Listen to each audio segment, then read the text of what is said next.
का नाम पता नहीं क्यों जो अभी का दूसरी जगह से आ रहे वो आपको पता हो गेस्ट का एक्सीडेंट वाले उसको जाता हूँ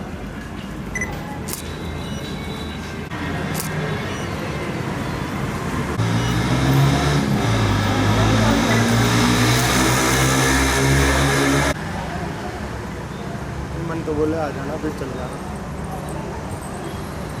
बोले जल्दी से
अरे भवन तक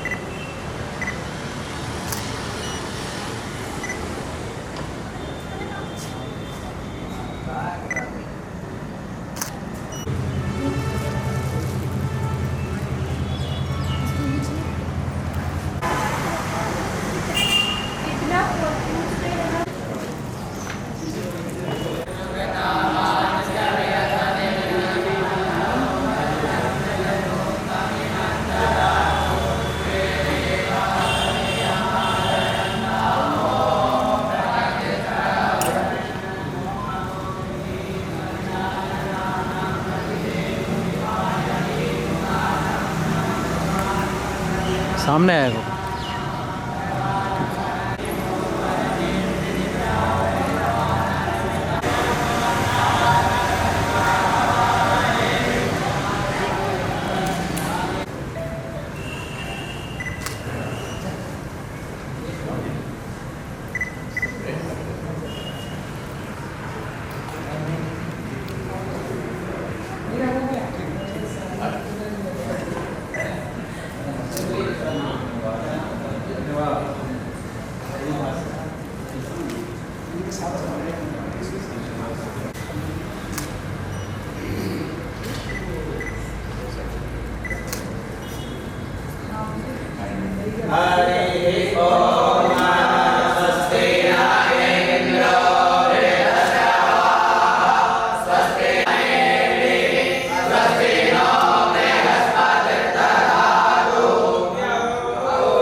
मंचे विराजमानाः सन्ति।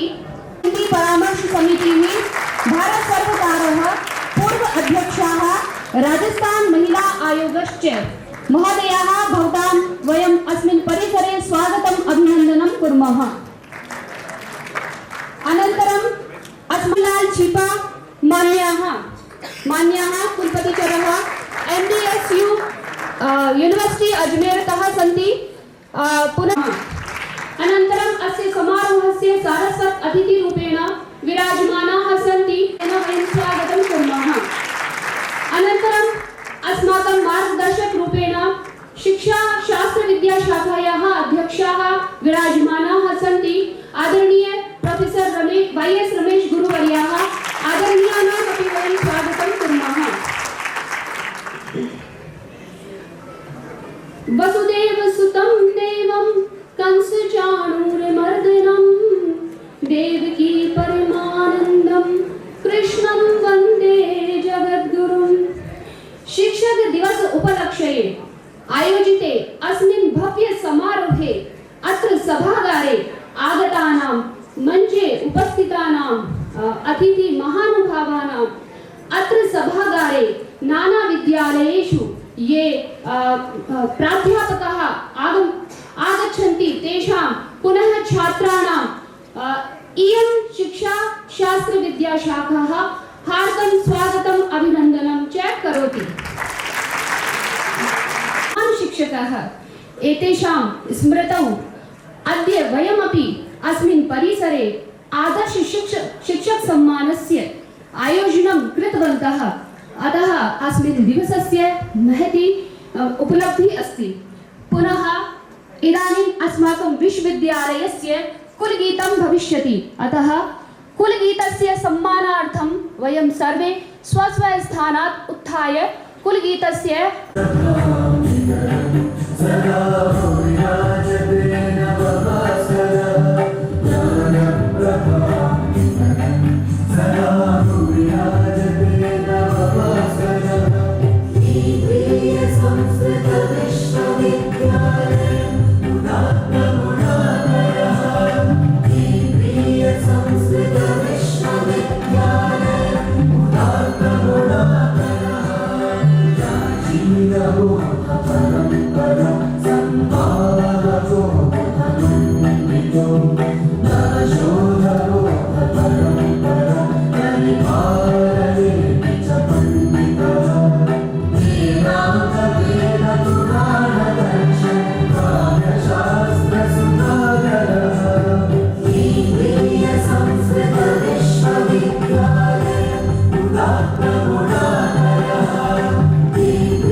अतः अस्मिन् क्रमे वाक् कुसुमै स्वागताय अहं शिक्षाशास्त्र विद्याशाखायाः सहायकाचार्यां डॉक्टर कैलाश चंद्र सैनी महोदयान् प्रार्थये यत् एते आगत्य वचोभिः आगतानां महानुभावानां स्वागतं कुर्वन्तु।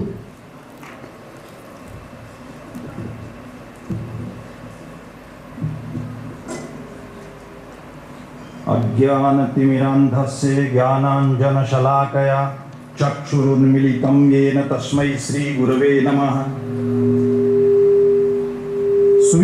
सुविदितम् अस्ति यत् अस्मिन् शिक्षक दिवस समारोहे समुपस्थिताः मान्याः अतिथयः अस्माकं निवेदनम् अङ्गीकृत्य अनुगृहीतवन्तः।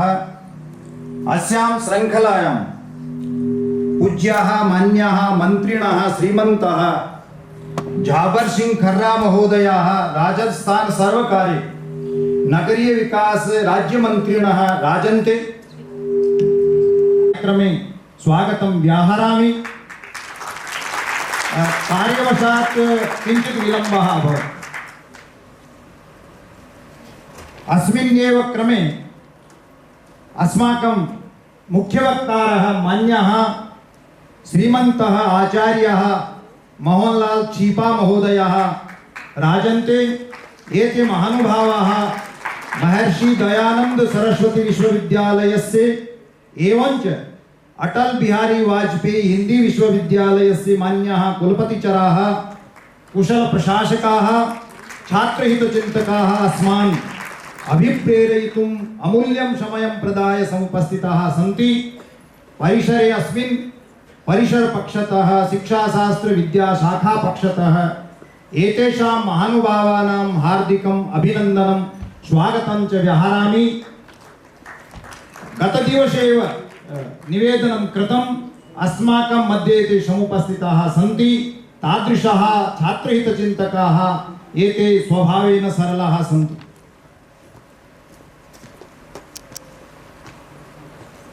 अस्मिन्नेव क्रमे शक्तिस्वरूपाः मान्याः डॉक्टर सुमन शर्मा महोदयाः राजन्ते।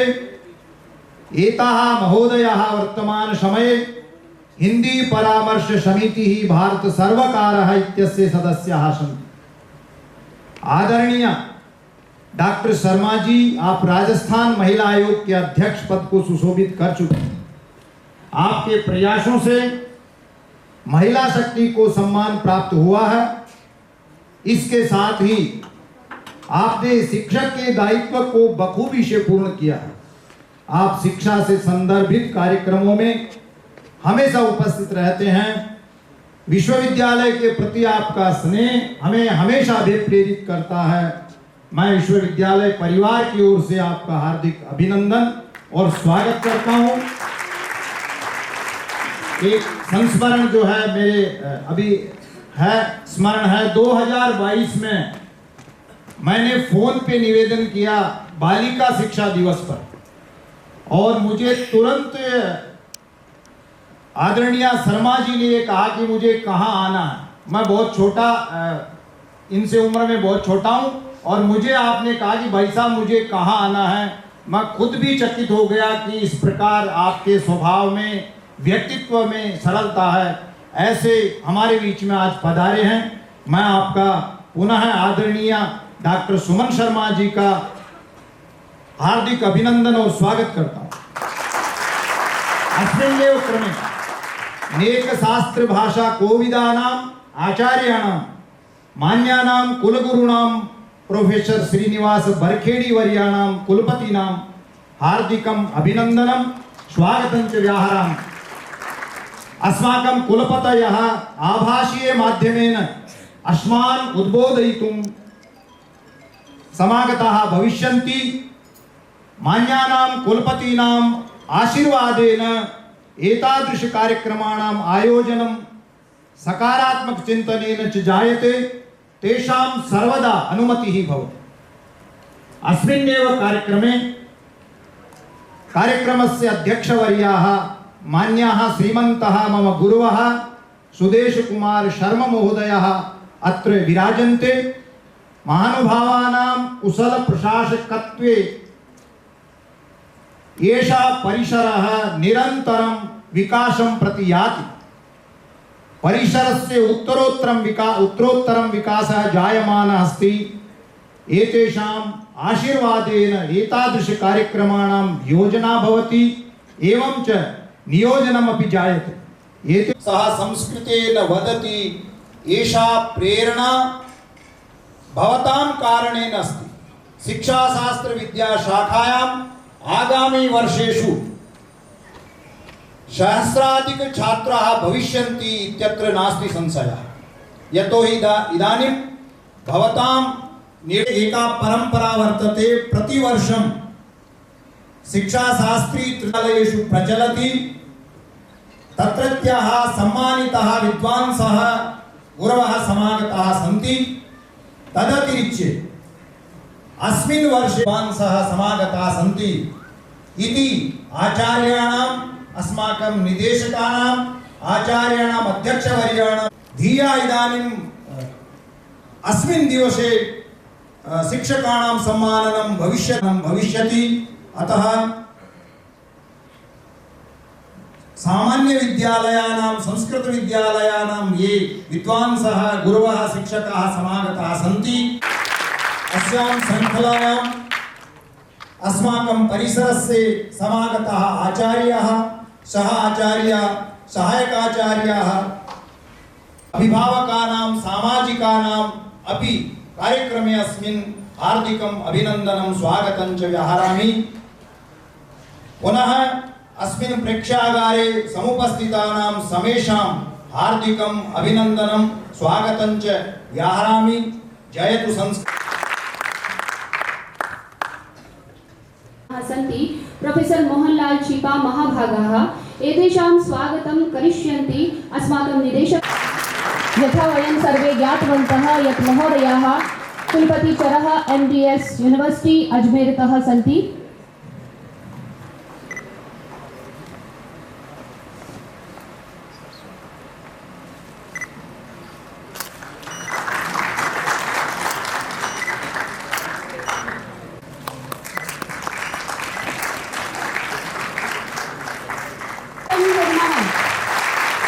अस्माकं गौरवं वर्तते यत् नारी शक्त्याः पूजनात्र स्वागत सत्कारं भवति। नारियों की नेक्स्ट स्पेशल ध्वनि तो आनी चाहिए ना। जोरदार है। पुनः अभयानां स्वागतं कुर्वन्ति। अनन्तरम् अस्याः सभायाः अनन्तरम् अस्माकं शिक्षाशास्त्र विद्याशाखायाः अध्यक्षाणां प्रोफेसर YS रमेश शाखायाः अध्यक्षाः प्रोफेसर YS रमेश गुरुवर्याः। अतः निवेद्यन्ते गुरुर्विष्णु गुरुर्देवो महेश्वरः गुरुः साक्षात् परब्रह्म तस्मै श्री गुरवे नमः। महतः हर्षस्य आनन्दस्य गर्वस्य च अयं दिवसः। अस्मिन् दिवसे पवित्रे दिवसे अत्र मञ्चम् अलङ्कृतवन्तः आदर्श शिक्षकाः अस्माकं प्रार्थनाम् अङ्गीकृत्य अत्र उपस्थिताः सन्ति कुलपतिचराः।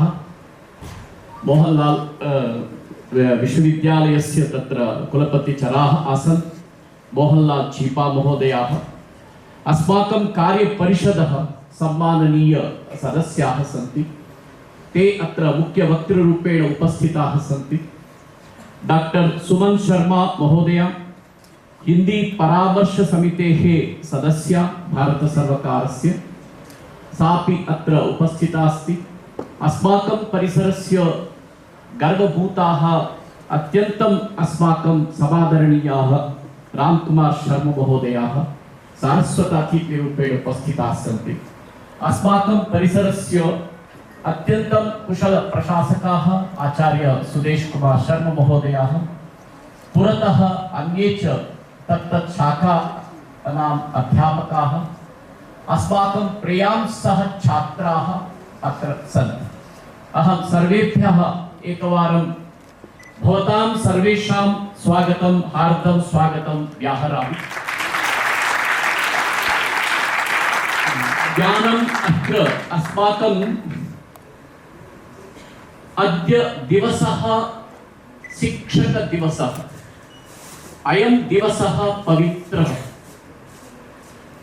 पवित्रेस्मिन् दिवसे अस्माकं सर्वेषां शिक्षकाणां भावि शिक्षकाणां च आराध्यं ब्रह्मविद्या भास्करं डॉक्टर सर्वेपल्ली राधाकृष्णन् महानुभावं त्रिकरणशुद्ध्या नतमस्तकाः वयं संस्मरामः। तस्य महानुभावस्य जन्मदिवसम् आलक्ष्य संपूर्ण विश्वे विश्व शिक्षक दिवसः अद्य सम्मान्यते। सर्वत्र शिक्षकस्य गरिमानं कीर्तयन्तः सर्वे समुल्लासं विहरन्ति। तादृशे अस्मिन् पवित्रे दिवसे वयम् अत्र समवेताः स्मः। ज्ञानं पवित्रः भवेत्। लोके सन्ति गुरुपदवाच्याः शिक्षकपदवाच्याः अनेके सन्ति। टीचर इति नाम्ना, लेक्चरर इति नाम्ना ज्ञानदाता अस्ति, प्रोफेसर अपि ज्ञानदाता अस्ति, कोच अपि ज्ञानदाता अस्ति। परन्तु समाचार पत्रम् अपि अस्मभ्यं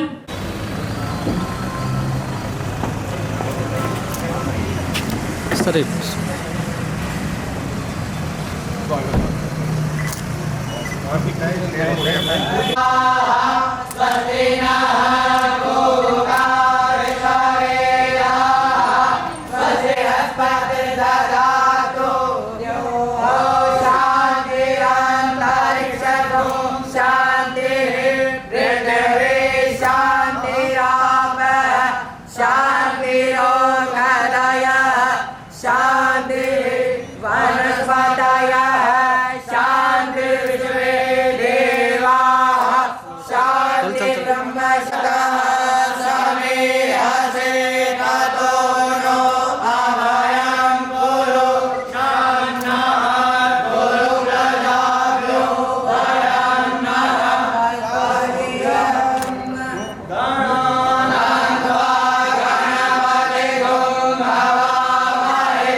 मंत्री जी, प्रधानमंत्री जी नरेंद्र मोदी जी का आभार।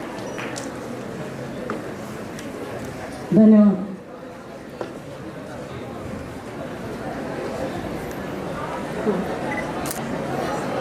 और अत्यंत गौरव का विषय है कि हम जिनकी प्रतीक्षा में थे और जो वास्तव में अपना आशीर्वाद प्रारंभ से ही हम पर चाह रहे थे, ऐसे माननीय मंत्री साहब माननीय झावर सिंह खर्रा जी हमारे बीच में पधार चुके हैं।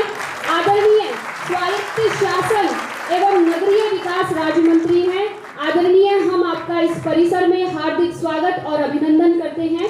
और इसी के साथ मैं हमारे निदेशक महोदय से प्रार्थना करूंगी कि माननीय आदरणीय मंत्री महोदय संस्कृत अनुरागी हैं, संस्कृत विकास के लिए तत्पर हैं।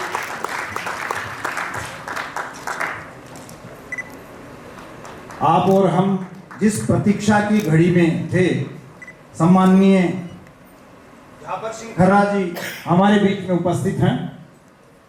सम्माननीय तपस्विनः सन्ति इति विषये केचन एव जानन्ति। मम मनसि विचारः अस्ति, एतदर्थं प्रकटयामि। तपस्विनः इत्युक्ते अधुनापि अधः एव शयनं कुर्वन्ति।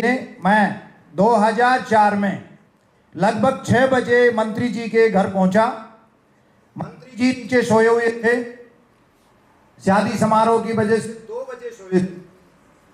मंत्री जी ने आवाज सुन करके कहा कि अंदर आ जाइए, और अंदर भी मंत्री जी ने आवाज सुन करके, ठंड अधिक थी इसलिए कहा कि आप रजाई में पैर दे लीजिए। इतने स्वभाव से इतने सरल हैं आदरणीय मंत्री जी। इसके साथ साथ मेरे बहुत से संस्मरण हैं। आज मंत्री जी का जो व्यक्तित्व है वो बहुत उन्नत है। एतेषां व्यक्तित्वं बहु उन्नतम अस्ति। व्यक्तित्व को, आदरणीय मंत्री जी के व्यक्तित्व को प्रकट करना चाहता हूं। शास्त्रेष्वपि लिखितम् निंदन्तु नीति निपुणा यदि वास्तुवन्तु लक्ष्मीः समाविशतु गच्छतु वा यथेष्टम् अध्येयो वा मरणम् अस्तु युगान्तरे वा न्यायात पथः प्रविचलन्ति पदम न धिया। आपका व्यक्तित्व इतना उत्कृष्ट है, नीति निपुण लोग चाहे निंदा करें या प्रशंसा करें, लक्ष्मी इच्छा से आए या जाए, मरणम मध्य मृत्यु आज हो या भविष्य में युगों के बाद हो, आप न्याय के पथ से विचलित नहीं होते। ऐसे धीर पुरुष मंत्री जी आज हमारे बीच में विराजमान हैं। भवताम आगमनेन एतस्य परिसरस्य विकासः भविष्यति। एतस्य परिसरस्य ख्याति ही इतोपि अग्रे भविष्यति। इति प्रदेश से, हरियाणा से बहुत सी बालिकाएं हैं। यहाँ पर मेरा निवेदन है कि जब जमीन की जितनी आवश्यकता हुई थी, माननीय उस समय के मंत्री जी ने 7.27 एकड़ जमीन प्रदान की थी, जिस पर आज विशाल भवन निर्मित है। थोड़ी अभी छात्रावास की समस्या है। बालक बालिकाएं आते हैं, छात्रावास की इच्छा करते हैं, किंतु देने में असक्षम है। इसलिए मैं निवेदन कर चुका हूं, हमारे माननीय निदेशक महोदय निवेदन कर चुके हैं, कृपया इस विश्वविद्यालय को यदि 100 एकड़ भूमि आवंटित होती है तो ये अंतर्राष्ट्रीय संस्कृत विश्वविद्यालय होगा। मैं आपके चरणों में निवेदन करता हूं। मैं आपका पुनः हार्दिक अभिनंदन और स्वागत करता हूं। जयतु संस्कृतम, जयतु भारत। केंद्रीय संस्कृत विश्वविद्यालय जयपुर द्वारा आयोजित आज के शिक्षक दिवस पर आदर्श शिक्षक सम्मान समारोह में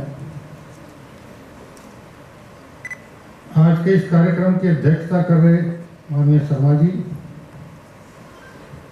मुख्य वक्ता छीपा जी, विशिष्ट अतिथि डॉक्टर सोहन शर्मा जी सहित सभी मंचासीन सम्मान्य अतिथिगण, आज के इस कार्यक्रम में सम्मानित होने वाले सभी सम्मान्य आदर्श शिक्षकगण, और विश्वविद्यालय के सभी विद्यार्थी, बालक बालिकाएं, उपस्थित समाज के प्रमुख नागरिकगण, सबको यथायोग्य नमस्कार। सबसे पहले तो मैं शिक्षक दिवस पर सभी शिक्षकों का हार्दिक अभिनंदन करना चाहूंगा। साथ ही आज के समारोह के माध्यम से आदर्श शिक्षक के रूप में सम्मान प्राप्त करने वाले सभी सम्मानित शिक्षकों का भी हार्दिक अभिनंदन करना चाहूंगा। और साथ ही विश्वविद्यालय के सभी विद्यार्थी, छात्र छात्राएं कह दें, बालक बालिकाएं कह दें, उन सबको भी धन्यवाद देना चाहूंगा जिन्होंने विश्व की सबसे पुरातन भाषा में पढ़ाई करने का निर्णय लिया और संस्कृत के माध्यम से पढ़ाई करते हुए विश्वविद्यालय तक पहुंचे।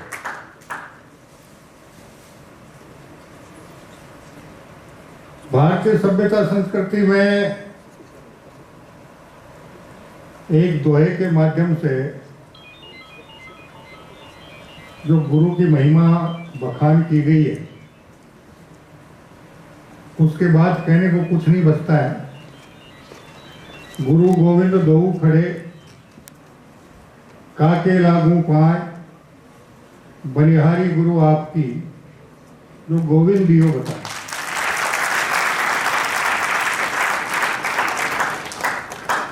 ये हमारा दुर्भाग्य रहा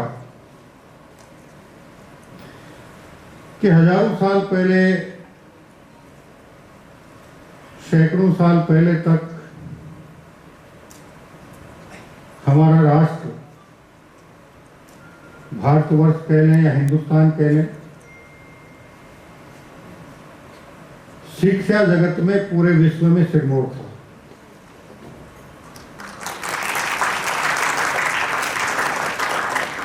विदेशी आक्रांताओं द्वारा हमारी शिक्षा पद्धति पे प्रहार किए गए और हमारे दो बड़े जो शिक्षा केंद्र थे, नालंदा और तक्षशिला, उनको तहस नहस किया गया। लाखों पांडुलिपियां जो इन विश्वविद्यालय में थी, उनको आग लगाई गई और कहते हैं कि कई महीनों तक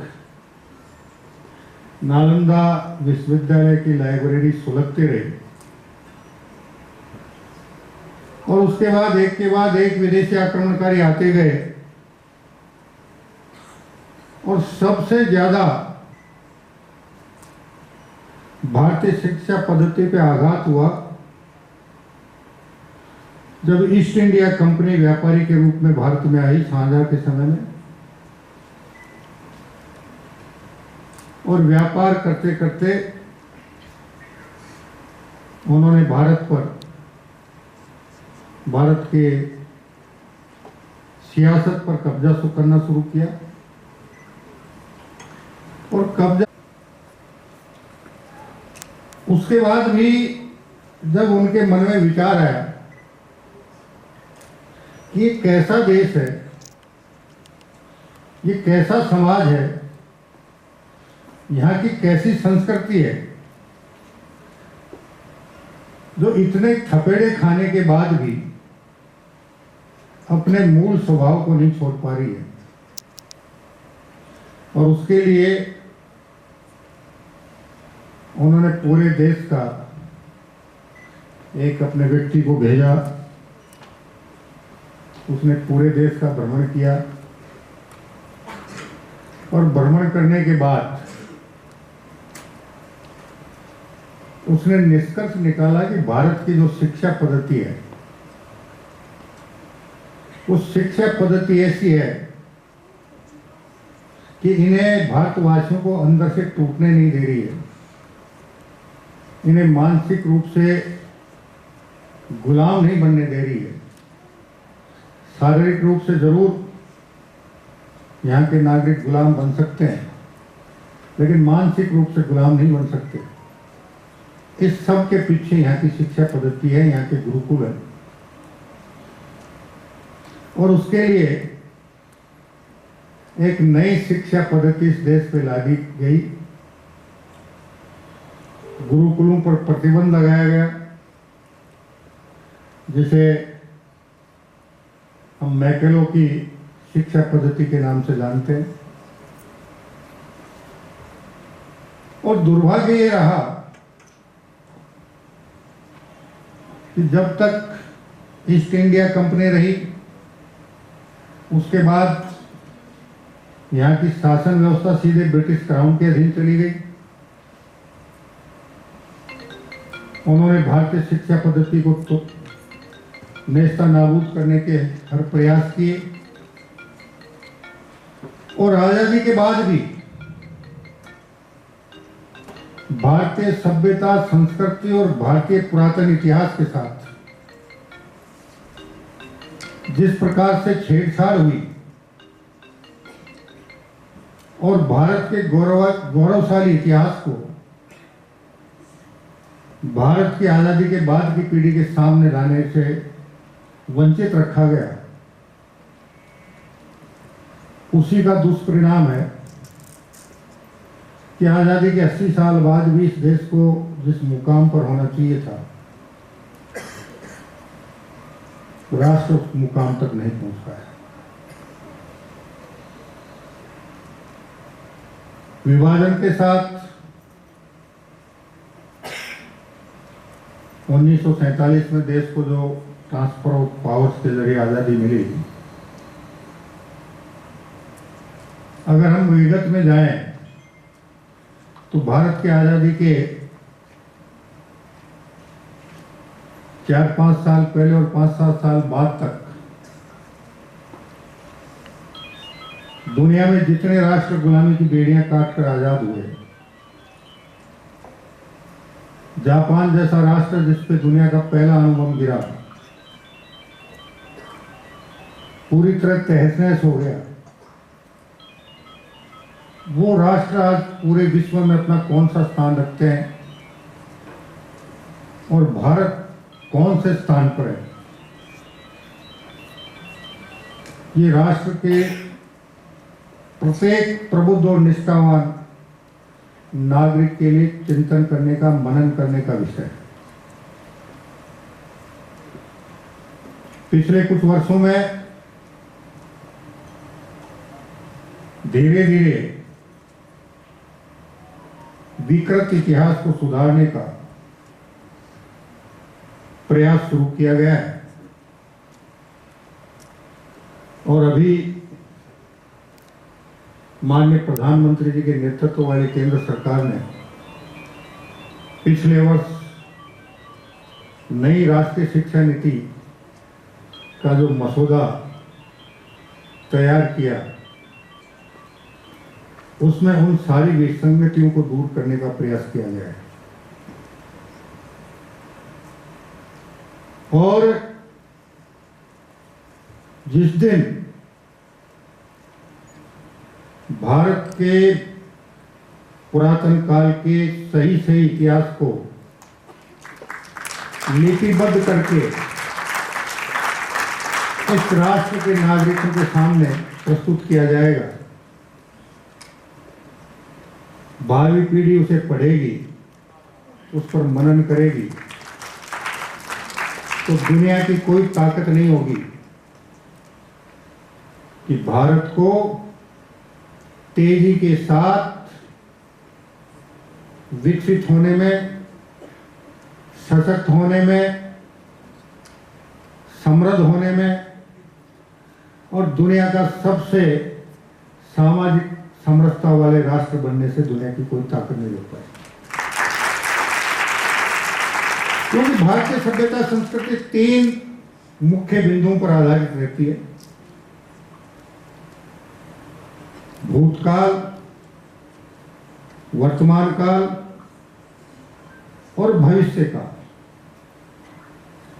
भूतकाल का अर्थ यह है कि हमारे पूर्वजों ने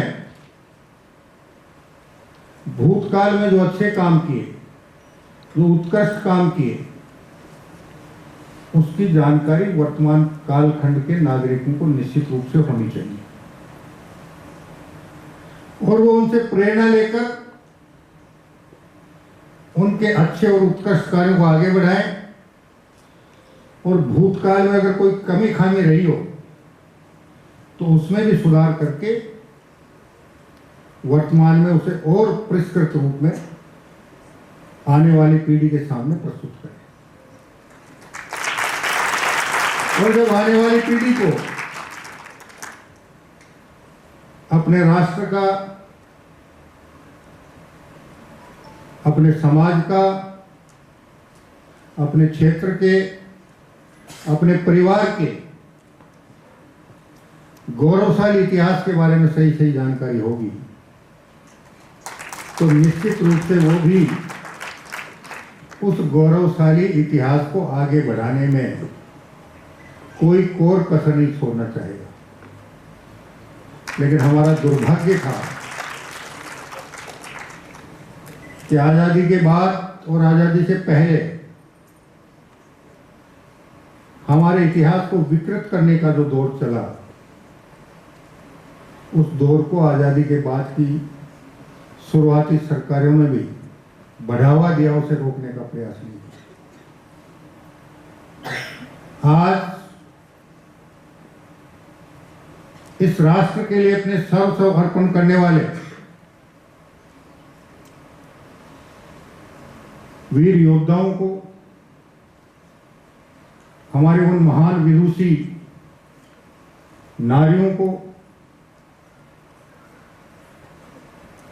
इतिहास में जो स्थान मिलना चाहिए था, वो इतिहास, जिन इतिहासकारों को सरकार ने इतिहास गढ़ने का, इतिहास लिखने का अवसर दिया, उन्होंने उनको वो मौका नहीं दिया।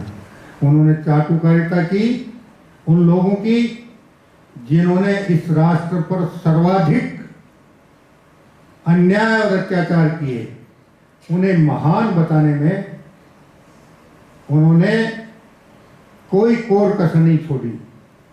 और उसी का दुष्परिणाम रहा कि हमारी मानसिकता उसी के अनुरूप ढलती चली गई। और अब पिछले कुछ वर्षों से जब ये सच्चाई सामने आने लगी है कि हमारे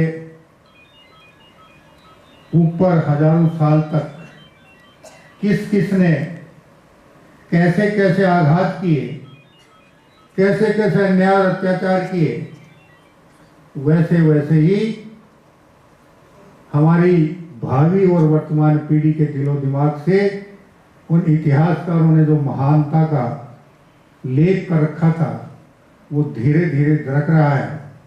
और जिन लोगों को उन्होंने उचित स्थान नहीं दिया, उनके बारे में जैसे जैसे इतिहास के माध्यम से पता चला, सही इतिहास के बारे में पता चल रहा है कि किस किस ने क्या कुर्बानियां दी, किस किस ने इस राष्ट्र के लिए क्या क्या योगदान दिए, धीरे धीरे उनके प्रति वर्तमान और आने वाली पीढ़ी के मन में श्रद्धा का भाव जागृत हो रहा है।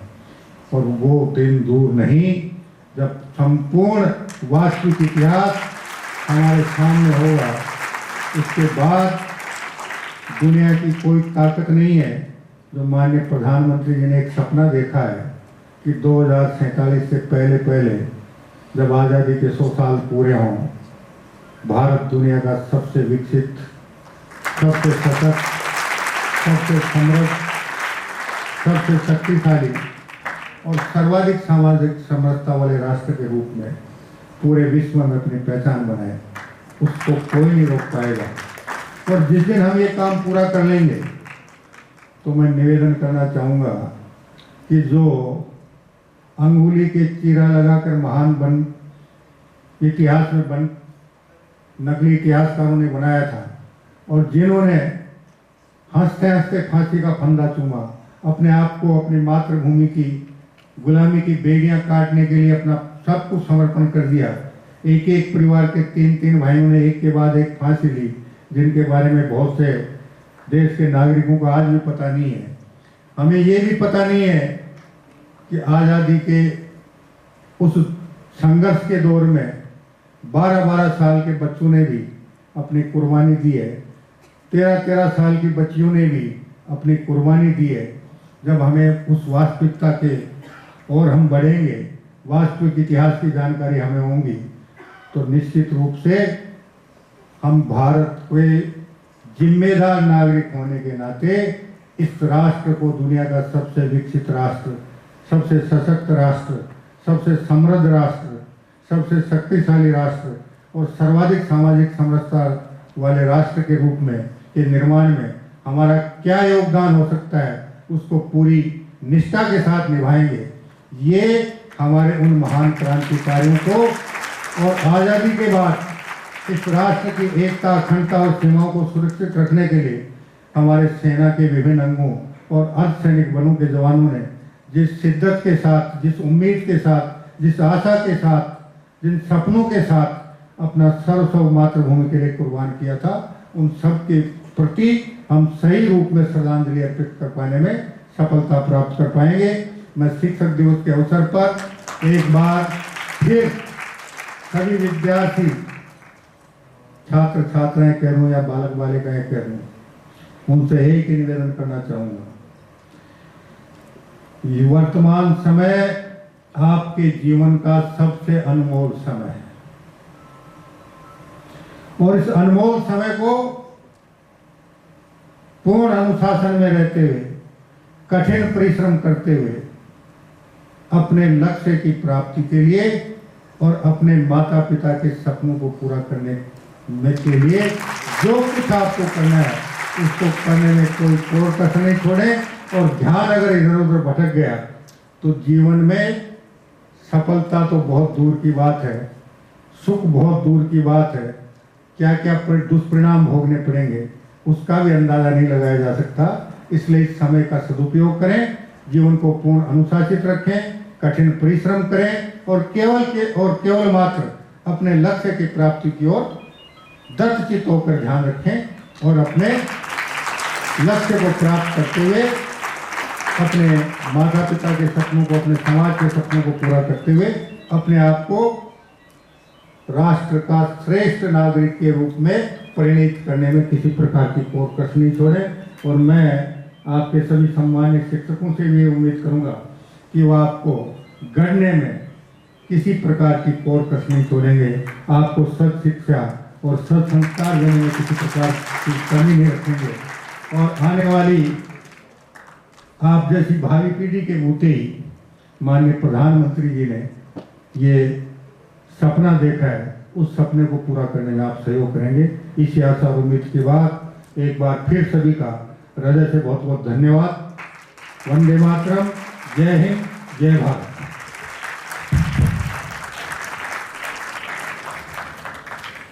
मुखिया मुखसो चाहिए, खान पान कहु एक, पालहि पोषहि सकल अंग, तुलसी सहित विवेक। भवादृशाणां नेतृत्वेन संस्कृत भाषायाः संवर्धनं संरक्षणं च भविष्यति इति अस्माकं विश्वासः अस्ति। धन्यवाद महोदयाः। इदानीम् अस्माकं परं सौभाग्यं वर्तते यत् आभासीय पटले अस्माकं सम्मुखे अस्य केन्द्रीय संस्कृत विश्वविद्यालयस्य कुलपतिवर्याः समुपस्थिताः सन्ति। सत्यमिदं माननीय कुलपतिवर्याणां कुशल मार्गदर्शनेन महनीयं सर्वम् अपूर्वं च कार्यं भवति। परमादरणीयानां मार्गदर्शनेन सर्वे प्राध्यापकाः छात्राश्च लाभं प्राप्नुवन्ति। अयं सर्वदा प्रसिद्धेः विषयः वर्तते। अत्र वचोभिः अस्मान् उपकुर्वन्तु।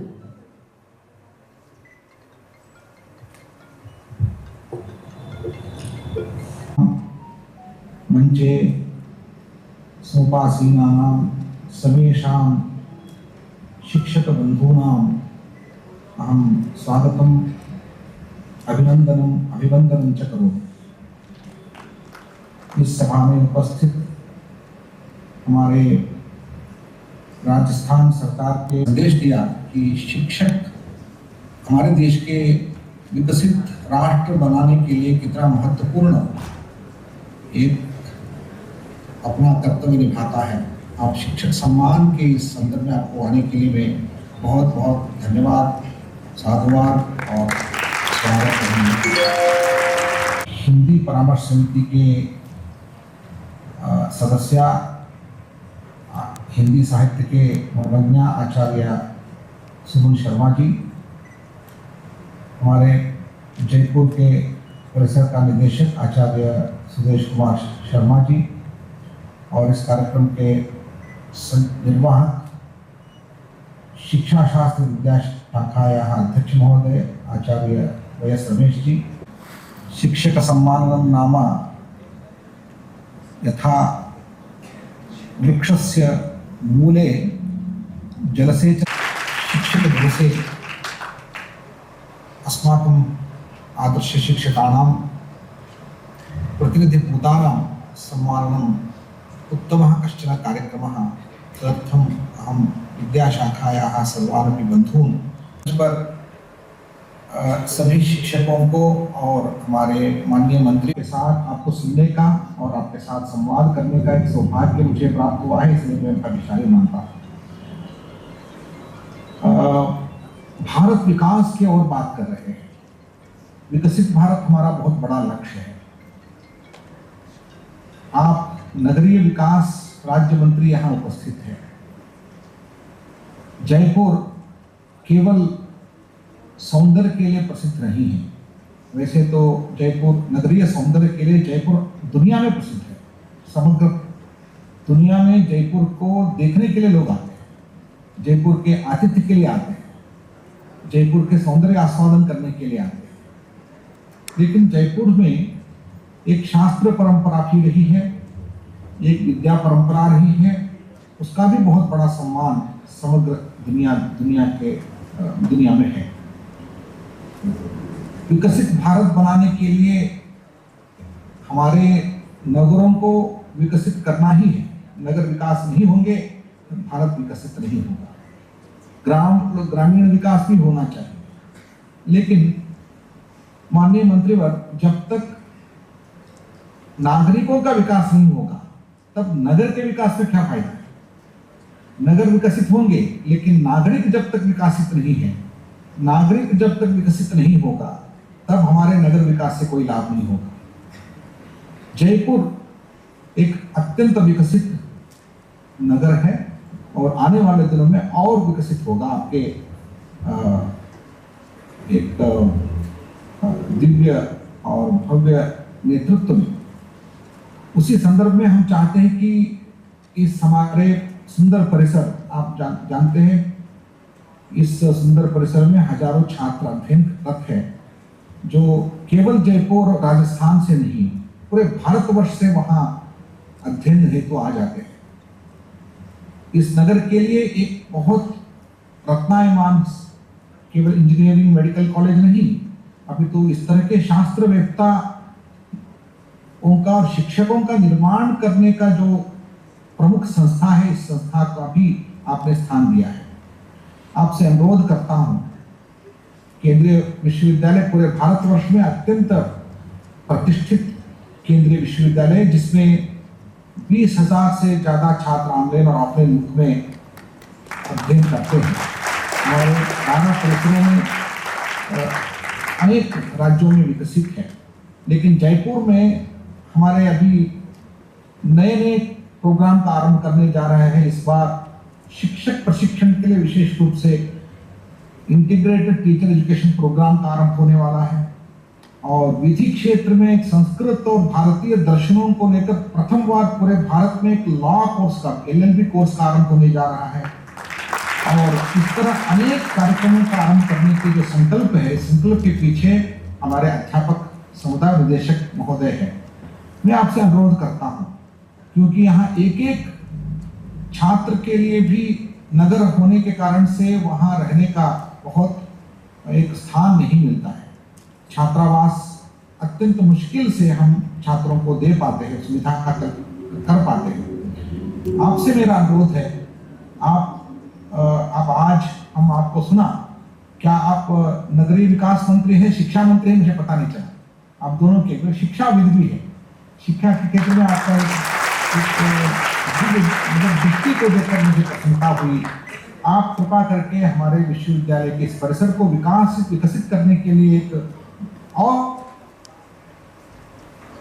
का प्रदान करें, तो हम इसका अवश्य केंद्र के द्वारा एक हम काफी अनुदान मिल सकता है। उस अनुदान के द्वारा छात्रावास का निर्माण करेंगे ताकि वहाँ के सभी छात्र लाभ उठाएंगे। यही निवेदन करने के लिए मैं कुछ हिंदी में आपके साथ संवाद करने का ऑनलाइन द्वारा मैं व्यक्तिगत रूप से आपसे मिलूंगा और आपका इस मार्गदर्शन और सहायता हम देना चाहते हैं।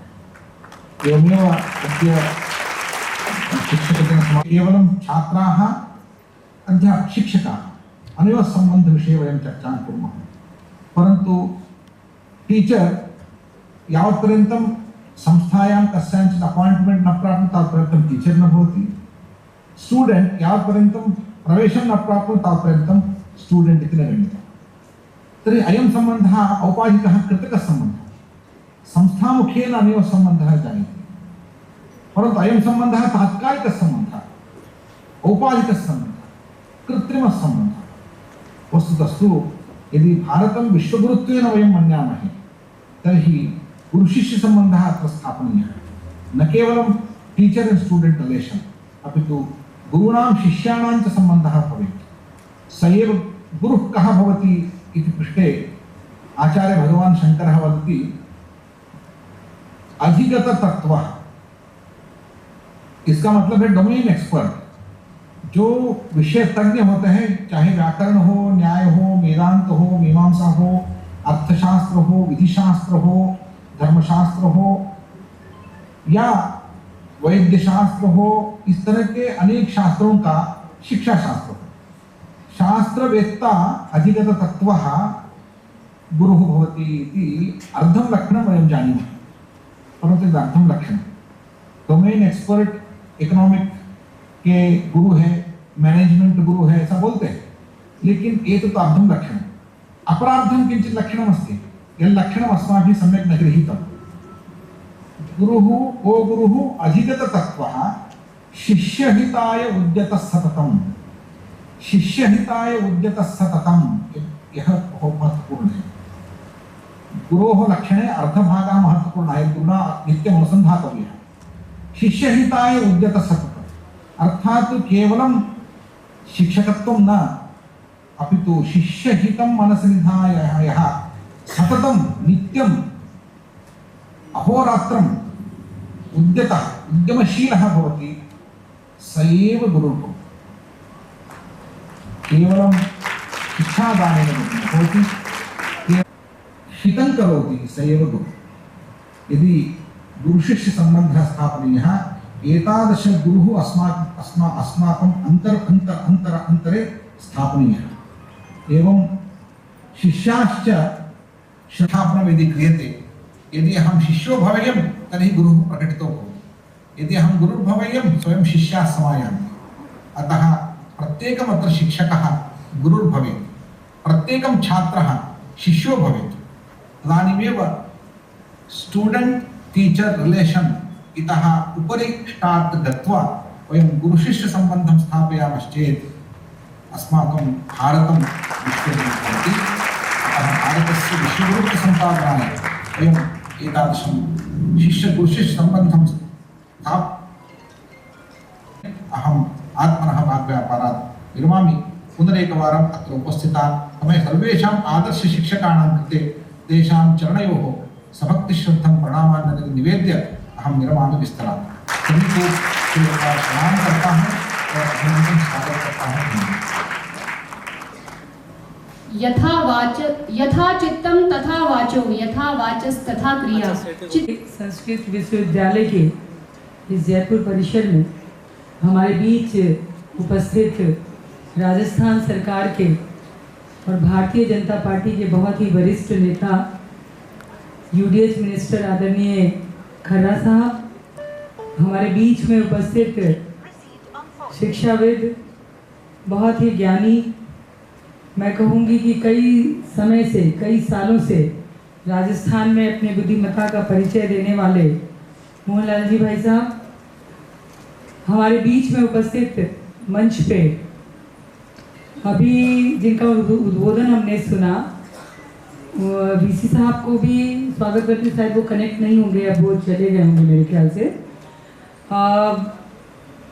उनको भी मैं नमस्कार करूंगी और साथ में हमारे प्रोफेसर वाईएस रमेश जी और हमारे सुरेश कुमार शर्मा जी और यहाँ उपस्थित सारे आदर्श शिक्षक जो आज यहाँ सम्मानित होने आए हैं, और इस सभागार में उपस्थित छात्र और शिक्षकगण, सभी को सबसे पहले मैं शिक्षक दिवस की राम राम कहती हूँ।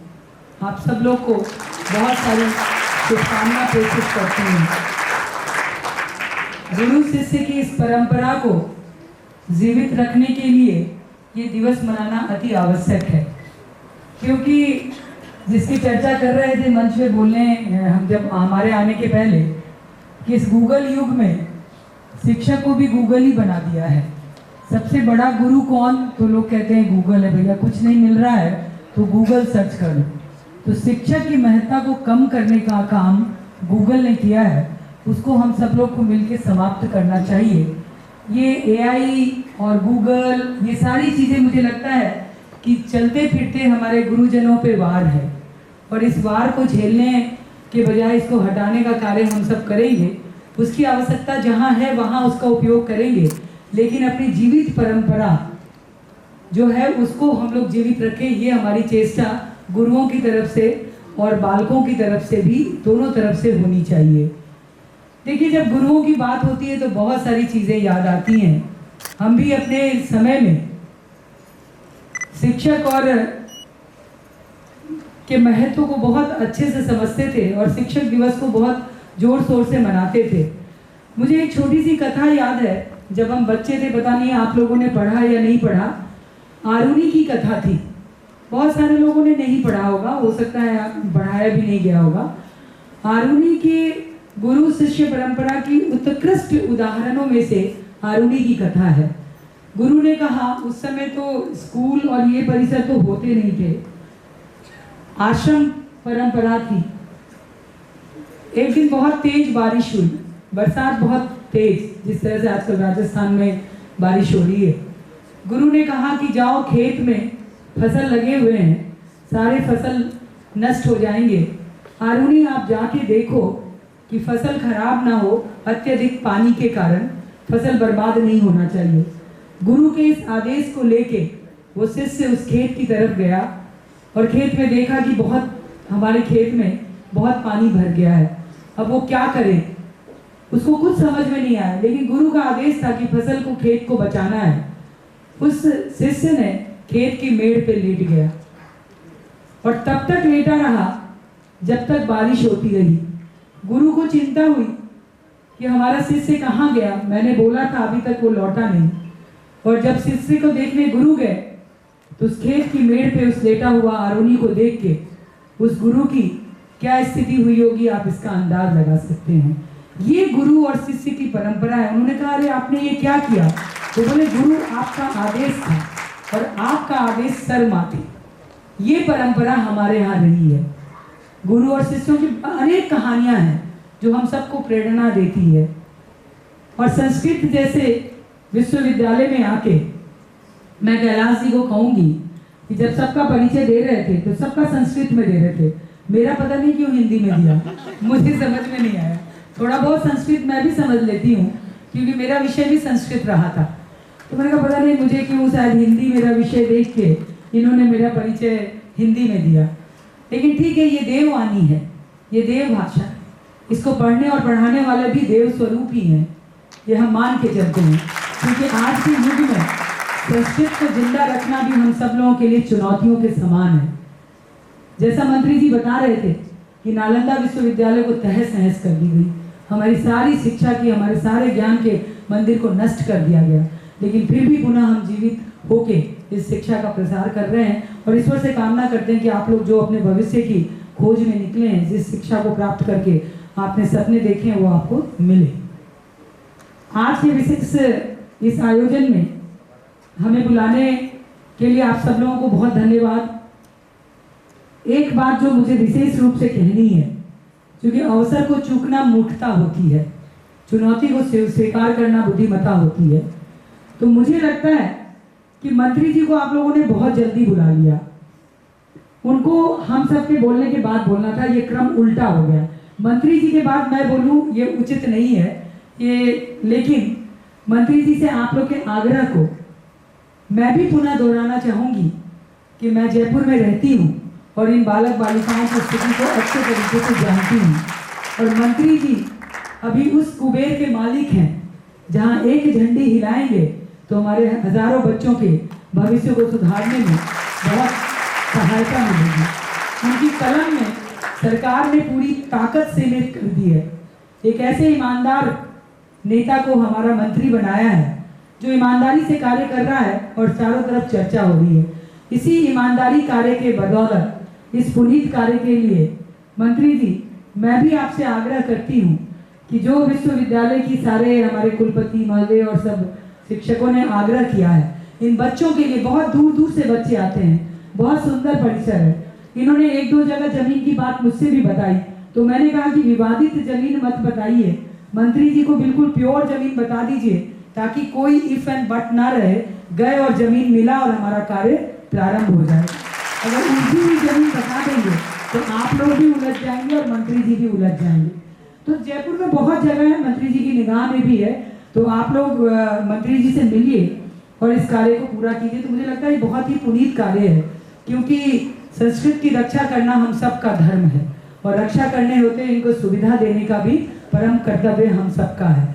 तो जब मंत्री हैं तो उनकी तरफ से ये कर्तव्य संपादित भी होना चाहिए। मेरा आपसे हाथ जोड़ के विनती है कि आप ये कार्य जरूर करेंगे। और कहते हैं कि विद्या के मंदिर में मंत्री जी आए हैं और विद्या का मंदिर में खाली हाथ नहीं जाते हैं, ऐसा हमारे गुरुवरों ने सिखाया है कि विद्या के मंदिर में जो भी आया कुछ ना कुछ दे के गया है। विद्या दान तो महादान कहते ही हैं, इसलिए आपको भी ये पुनीत कार्य करना चाहिए। ज्ञान से बड़ा कोई दान नहीं होता, सब लोग जानते हैं ये चीज़ को। ज्ञान से बड़ा कोई दान नहीं होता, आप सब शिक्षकों के लिए ये ज्ञान से बड़ा कोई दान नहीं होता और गुरु से बड़ा कोई दानी नहीं होता। हमारे बीच में आज मंत्री के रूप में आप हमारे गुरु के रूप में हैं और आपसे बड़ा कोई दानी भी नहीं हो सकता। हमें ये पूरी उम्मीद है कि हमें हमारा भूमि, हमारा स्थान, हमारा छात्रावास अति शीघ्र मिलेगा और उसका निर्माण करके इसी कार्यकाल में हम मंत्री जी से उसका फीता कटवाने के लिए भी आपको आमंत्रित करेंगे और हम लोग इस कार्यक्रम में सम्मिलित होंगे। बहुत बहुत धन्यवाद, आप सब लोगों ने हमें याद किया, ऐसे ही याद करते रहिए। बहुत आनंद आता है इस विश्वविद्यालय में आके, पहले भी मैं आई थी, आगे भी आप लोग के बीच में आती रहूँगी। बहुत बहुत धन्यवाद। जय हिंद, जय भारत, जय संस्कृत।